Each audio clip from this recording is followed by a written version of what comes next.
से कालिया सुना सोनार हाथ सोनार पयर सोनार कुंडल सोनार किरीटरे बेश होई भक्त को जेमिति सुना बेशरे दर्शन दियंती ठीक सेमिति सोना कूर पानी रे स्नान करती महाप्रभु।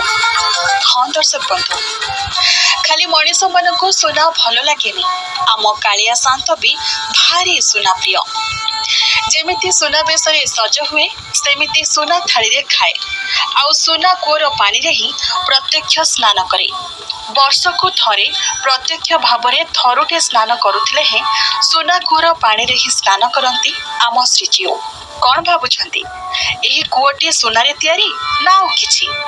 आसंतु जानिबा।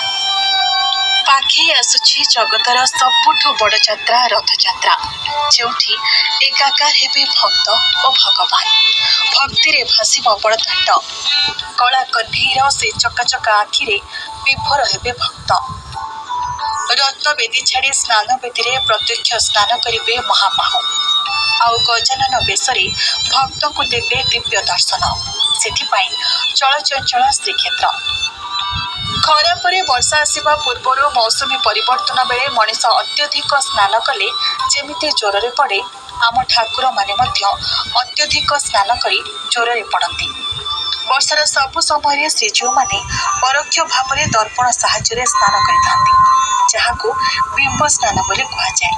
मात्र केवल वर्ष को थरे प्रत्यक्ष स्नान करी ज्वर रे पड़िथांती आम ठाकुर माने। प्रभु जगन्नाथ 35, श्री बलभद्र 33, माँ सुभद्रा 22 एवं श्री सुदर्शन 18 कुंभ जल मोट 108 गरा पानी रे गाधे थांती श्रीजीव माने।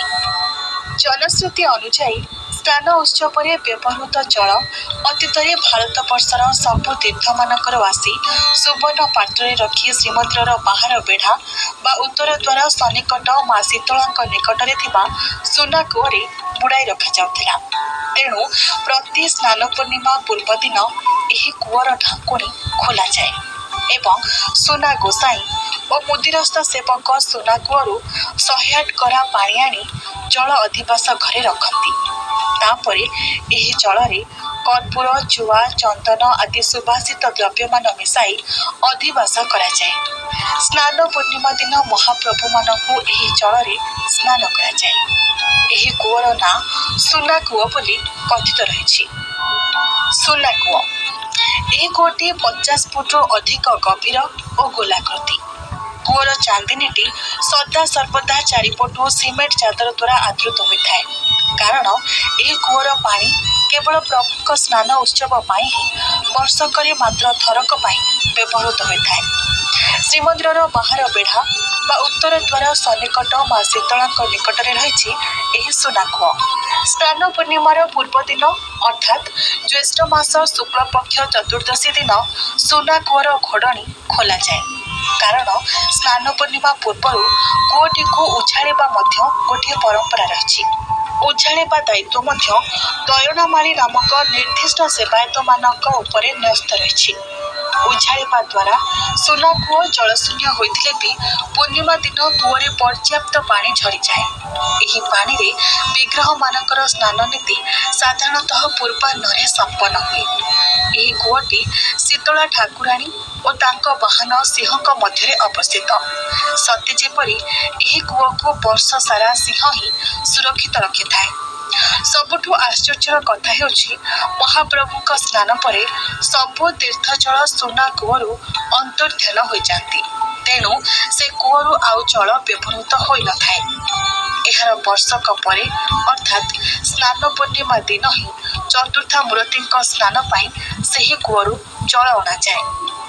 दारु ब्रह्मकर ए स्नान उत्सव एक दुर्लभ लीला।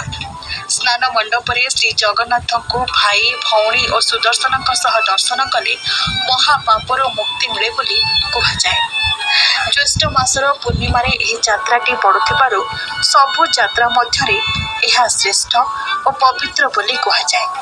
श्री जगन्नाथ वार्षिक जानी यात्रा कार्यक्रम स्नान पूर्णिमा ठारू ही आरंभ होता है। श्री जगन्नाथ केवल ब्रह्म कि ब्रह्मांडर ठाकुर नुहति, से प्रेम भक्ति और हृदय ठाकुर बोली स्नान यात्रा यार विराट बड़ प्रमाण।